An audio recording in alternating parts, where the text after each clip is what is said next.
Masya Allah. Doang habis itu.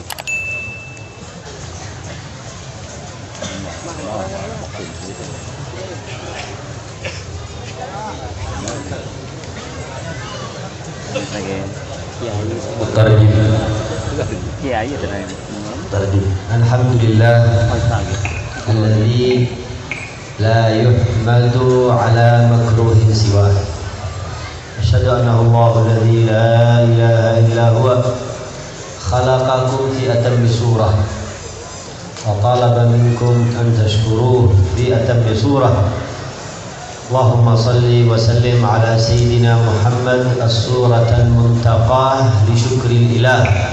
Salawatu rabbi wa salamuhu alaihi wa ala alihi al-qail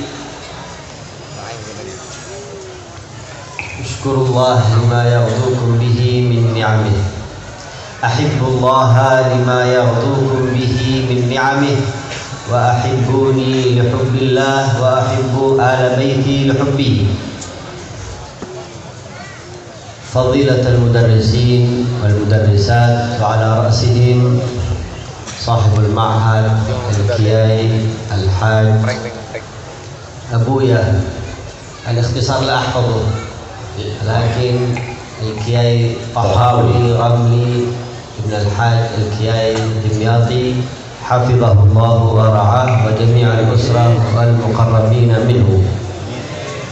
Dzurriyyat Rasul salawatu rabbi wa salamuhu alaihi habaibna al-mukarramin alladzina qad da'a lahum jadduhum fala yahtajuna ila du'aina faqad da'a lahum jadduhum sallallahu alaihi wasallam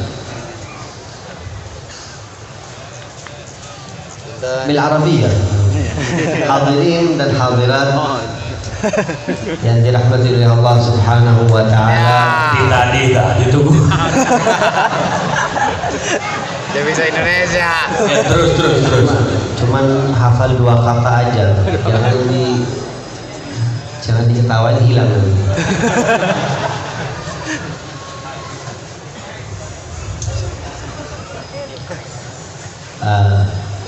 Hilang tuh kan. Saya Majid dari kota Hudaidah, pesisir Laut Merah. Kalau sampean pernah tahu Laut Merah itu di sebelah Banten Barat. Ronjo itu.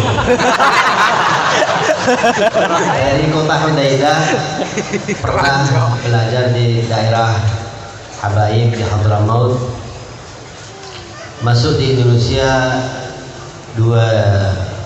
tanggal 3 di hari Kamis jam 5 sore mendarat di Bandara Soekarno-Hatta bulan Agustus. Jadi ini bulan apa? Bulan 11 ya? Belum Agustus, tapi 2009. Hadirin dan hadirat yang dirahmati oleh Allah Subhanahu wa taala, para ulama, para habaib, sesepuh-sepuh kita. Asalullah Subhanahu wa taala dengan kehadiran beliau-beliau semua di sini, hati kita menjadi hati nurani, jalan kita tetap jalan yang istiqamah. Ihdinas siratal mustaqim yang kita minta setiap hari 17 kali kalau kita salat cuma fardu saja. Kalau ditambahin sama sunnah yang masing-masing tahu hitungan sunnahnya setiap hari berapa. Hadirin yang dirahmati oleh Allah Subhanahu wa taala, Nabi Muhammad sallallahu alaihi wasallam pernah bersabda, "Yahmilu hadzal ilmi min kulli khalafin uduluh." Ilmu yang saya wariskan di antara kalian wahai umatku akan dibawa dan akan disampaikan kepada umat-umat yang akan datang dari setiap masa uduluh, yaitu para ulama, para habaib, para kiai yang mempunyai gelar udul. Maaf ya, bukan S1, S2, S3, belum tentu udul. belajar setinggi apapun belum tentu udul. Uduluh al-adlu di sini yang dimaksud oleh Nabi Muhammad sallallahu alaihi wasallam yang menjaga dua sifat.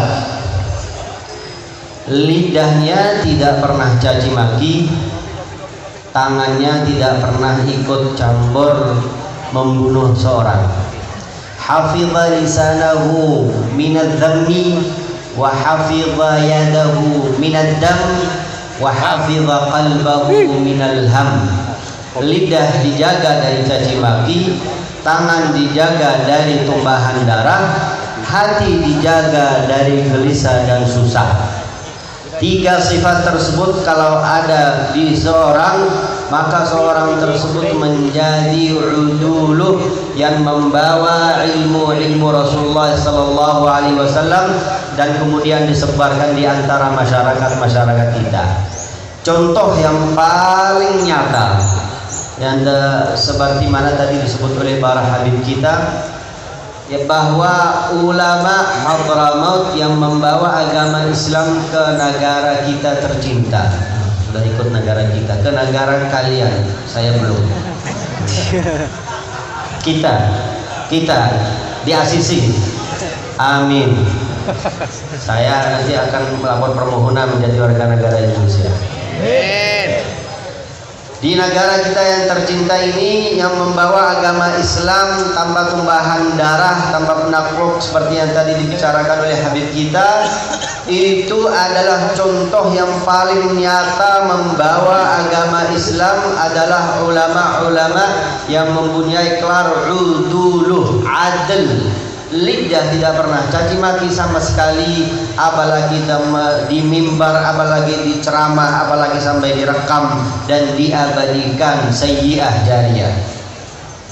Kemudian tangan mereka tidak pernah membawa atau memegang pedang mentumbahkan darah siapapun, sama hewan aja masih belas-kelasi silaturahim, apalagi sesama manusia. Dan hati mereka meninggalkan negara Hadramaut, kemudian dari pulau ke pulau sampai ke negara Indonesia, tidak pernah membawa gelisah dan tidak pernah memikirkan esok harinya apa yang akan terjadi. Asal bangun tidur saya bisa salat subuh berjamaah, sebelum tidur saya sudah membersihkan hati dari hasud dan tinggi. Wa 'alad dunya salam. Hadirin yang dirahmati oleh Allah Subhanahu wa taala, sebelumnya saya minta maaf belum bisa bahasa Sunda karena belum ada rumah di Sunda. Rumah biasanya membutuhkan isi kasur, kulkas gitu loh, dan yang bersih juga. Hadirin yang dirahmati oleh Allah Subhanahu wa taala, ulun kata orang Banjar, saya dapat datang di sini diundang langsung oleh komandan kita dari Sunda juga, tapi tinggalnya di Banjarmasin, Belehari, Kiai Haji Bapak Haji Mukim yang tinggal di sana di Belehari telepon saya biasanya tidur jam 9, tidak pernah begadang. 2 malam yang lalu tidak bisa tidur sampai saya main daun macan nih, tangan saya masih ngeray. Ini kenapa nggak bisa tidur? Jam 11 ada telepon masuk, video call lagi. Ada apa ini dengan Pak Haji? Mau angkat, gelap kamarnya, ya maklum dah, ada isinya. Kemudian saya keluar. Nah, jangan harap ya, saya udah punya istri dari Jawa, tapi masih 3 kosong, bisa daftar ke Pak Haji. Saya angkat, ada apa Haji? Sampean di mana? Kalau kata orang Banjar, ulun di rumah, saya di rumah. Di mana di rumahnya? Yang mana? Rumah yang mana? Ya di Jawa, di daerah Jawa Timur. Bisa nggak hadir ke Tangerang? Oh boleh saja. Hari apa? Besok. Mendadak bener.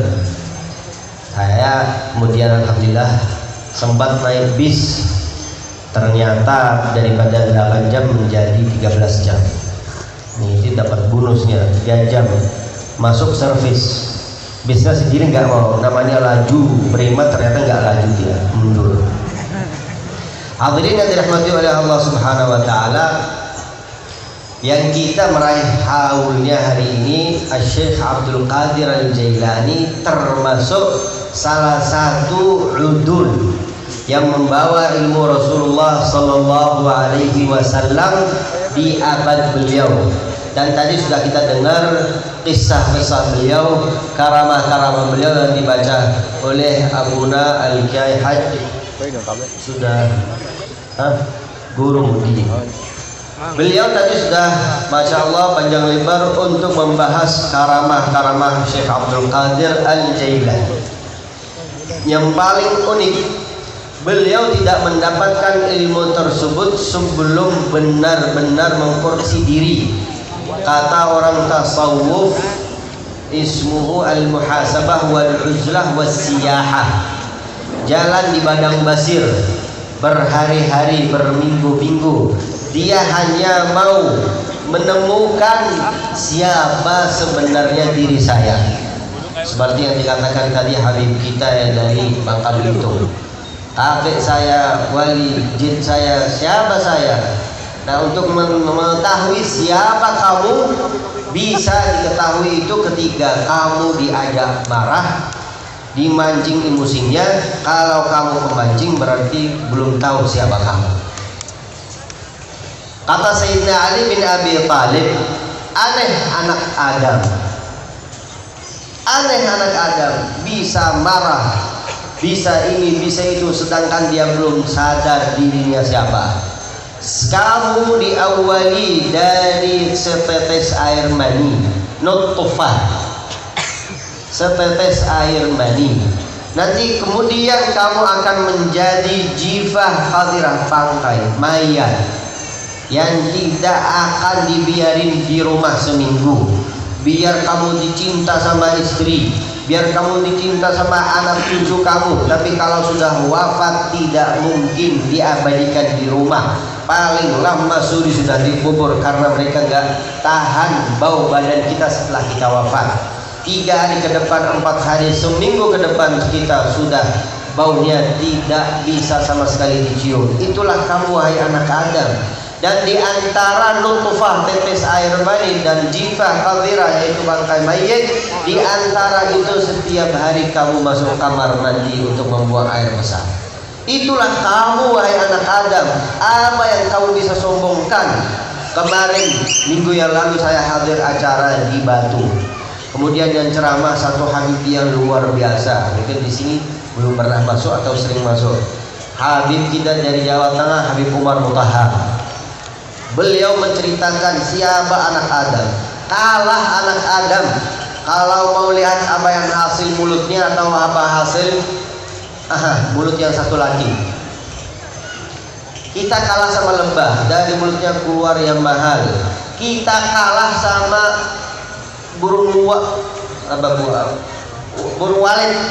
Kita kalah sama hewan luwak itu yang bikin biji-biji kopi itu. Nah, habis dimakan aja menjadi itu mahal jadinya. Kamu aja katanya beliau kalau mau buang itu tuh harus bayar. Kalau dia buang dijual, buang airnya dia dijual mahal. Kalau kita mau buang airnya suruh bayar. Kalah sama dia kita. Hadirin dirahmati oleh Allah Subhanahu wa taala. Kita mau jadi seperti Syekh Abdul Qadir Al-Jailani atau dianggap murid seperti Syekh Abdul Qadir Al-Jailani, harus koreksi, mencari tahu siapa saya. Dilihat kamu sebelum tidur sudah membersihkan hati dari hasud dan tinggi atau belum? Kalau belum berarti belum tahu dirimu siapa. Kamu kalau sudah dibandangkan atau sudah dikumandangkan azan subuh masih enak-enak tidur apa tidak? Kalau masih enak-enak tidur belum tahu dirimu itu siapa. Kita kalau dimancing untuk marah, kalau emosi kita naik, kita belum tahu diri kita siapa, apalagi belum termasuk dari kullu ilmin yahmilu kulla hadza yahmilu hadzal ilmi min kulli khalafin udul. Hadirin yang dirahmati oleh Allah Subhanahu wa taala. Hikmah yang harus kita petik dari perkumpulan yang semacam ini, Masya Allah. Tadi malam saya dijemput oleh panitia naik motor, Masya Allah. Boleh disebut, kalau mobil kan tidak bisa masuk.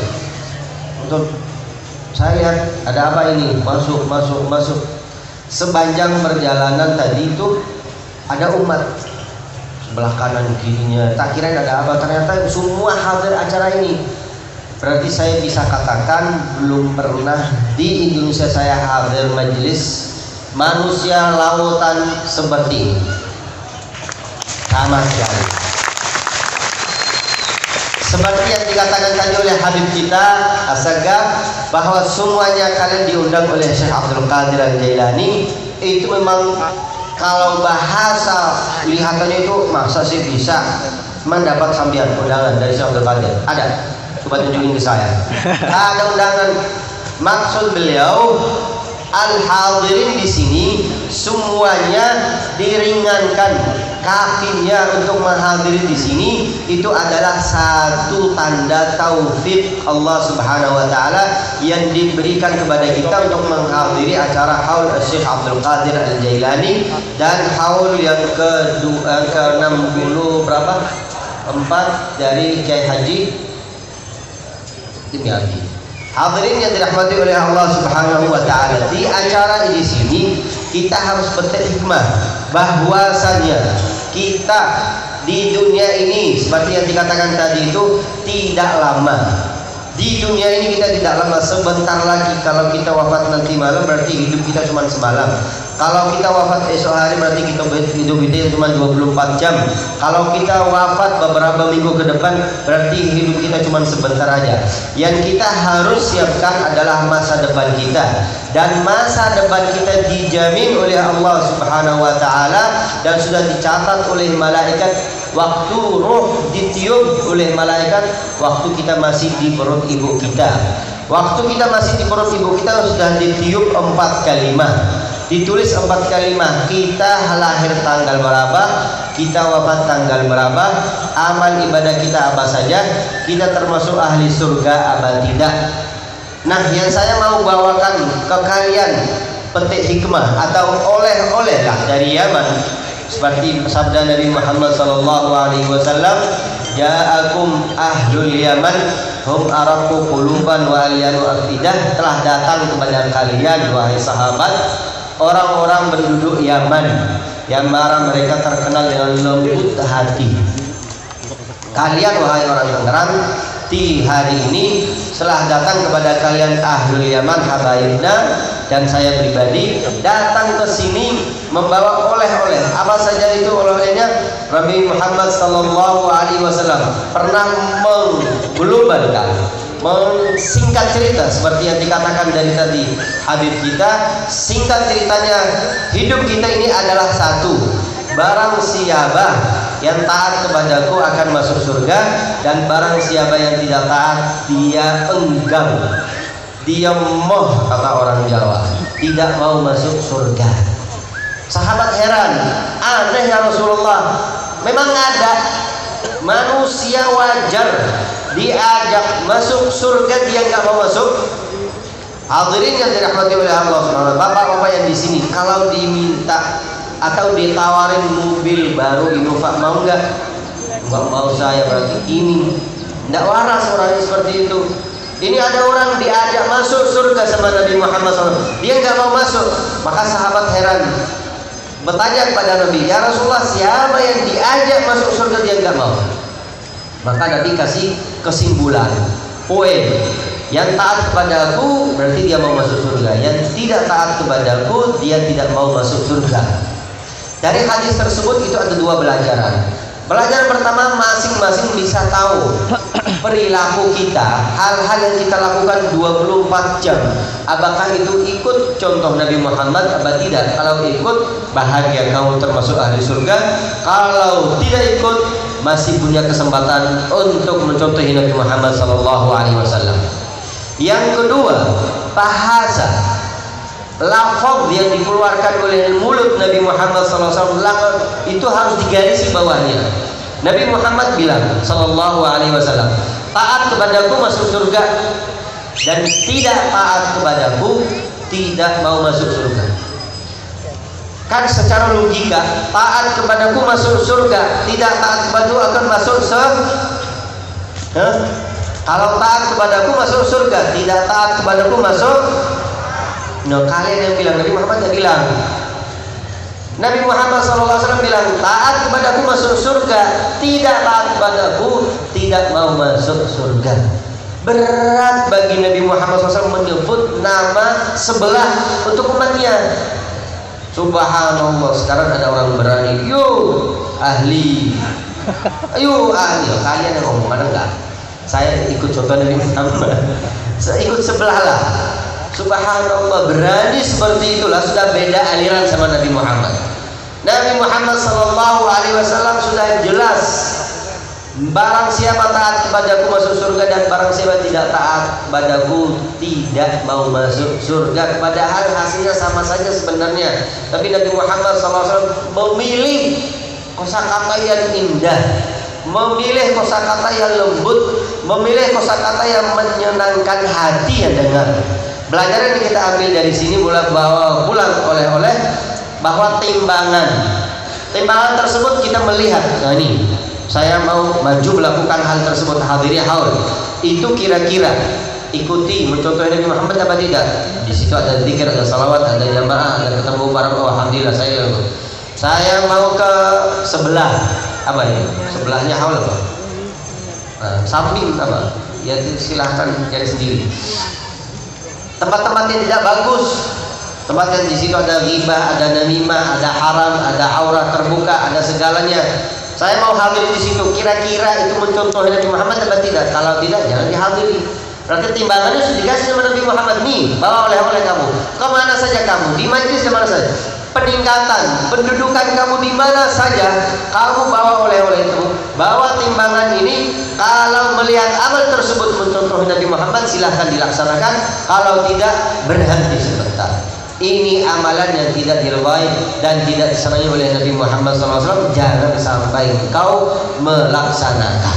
Itu sudah sangat mudah. Kesimpulan singkat cerita oleh-oleh dari majelis tersebut, mulai hari ini jangan sampai, kalau bisa, sampai saya katakan sering di beberapa ceramah, kalau bisa tulis di papan tulis besar di depan rumah kamu, di depan kantor, di majelis taklim, di rumah, tempat tidur, di kamar ibu-ibu, di mana saja, di depan dapur. Perilaku saya ini, kerjakan saya ini, hal yang saya mau lakukan ini, senang nggak Nabi Muhammad melihatnya? Kalau senang, bismillah. Kalau tidak, berhenti.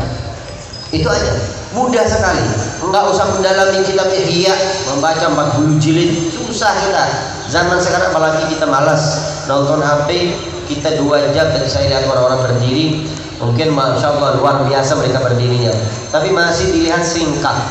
Kalau kita lihat main bola, stadionnya penuh, orang berdiri di luar untuk menonton bola itu siap berdiri 4 jam, dia merasa melelah, tidak rasa capek.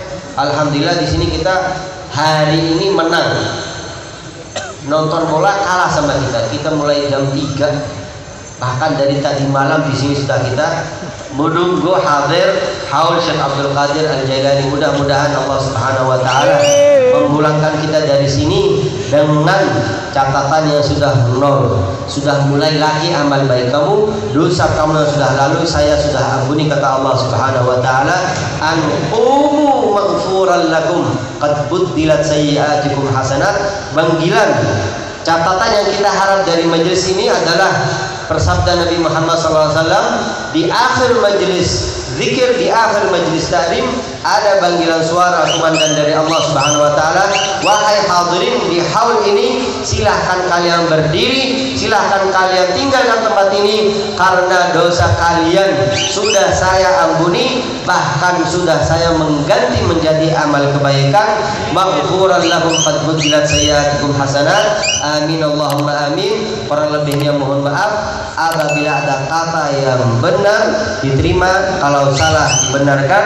Wassalamualaikum warahmatullahi taala wabarakatuh. Wal afu